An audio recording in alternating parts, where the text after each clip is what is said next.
Bonjour Soledad, j'aurais une petite question aujourd'hui. Apparemment, tu rends tes élèves acteurs et producteurs. Mais qu'est-ce que ça veut dire? Qu'est-ce que c'est? Et surtout, pourquoi? Bonjour Emmanuel, et merci de t'intéresser à mon travail. Rendre les élèves acteurs et producteurs, c'est avant tout leur permettre de s'engager davantage dans leurs apprentissages. Je pratique déjà la classe inversée en mathématiques et en français, et mes élèves produisent déjà du contenu numérique, tel que des capsules ou des cartes mentales. Mais dans certaines matières, notamment en histoire, je trouvais mes élèves trop passifs. Disons que sur 30 élèves, seuls 6 participaient. Les autres s'ennuyaient poliment. En fait, c'est moi qui étais la plus active et ça n'allait pas du tout. Grâce à des collègues comme David Bouchillon ou Olivier Quinet, j'ai découvert les tâches complexes.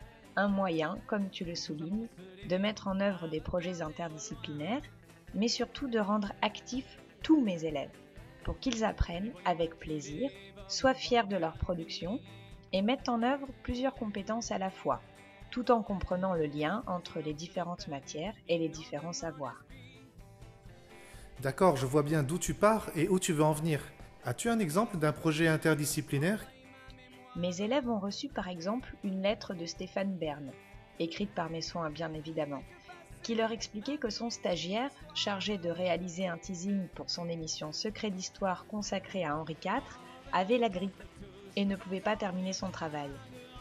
Il avait réuni des documents qu'il voulait bien leur confier. À charge pour eux de terminer le travail, sachant que Stéphane Bern les attendait dans son bureau 3 heures plus tard.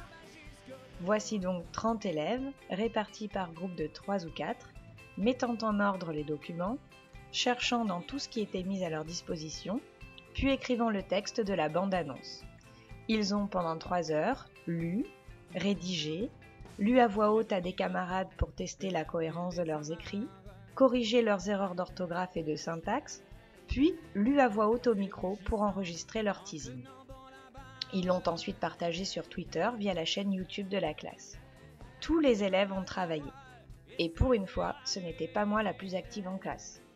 Mon travail consistait à guider chaque groupe à la demande.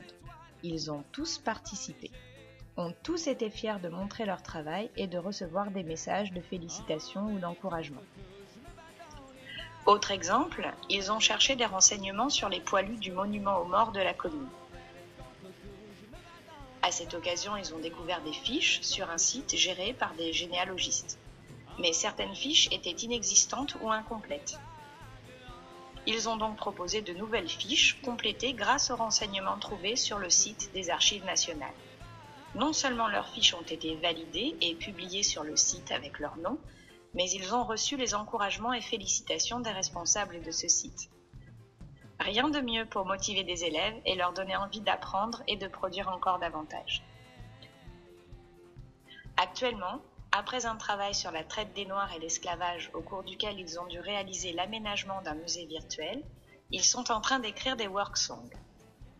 Cette nouvelle tâche complexe leur permet de travailler la production écrite d'un genre particulier, la poésie, mais aussi la musique, l'EPS avec le gumboot et les percussions corporelles. Le groupe qui a d'ailleurs produit le plus beau texte est un binôme d'élèves plutôt en difficulté face aux productions écrites. Et maintenant, lorsque j'annonce « Sortez vos cahiers d'histoire », je n'entends plus « Oh, mais ouais, histoire !» Le « Oh », c'est quand ça sonne. Et ça, c'est le bonheur. À bientôt Emmanuel.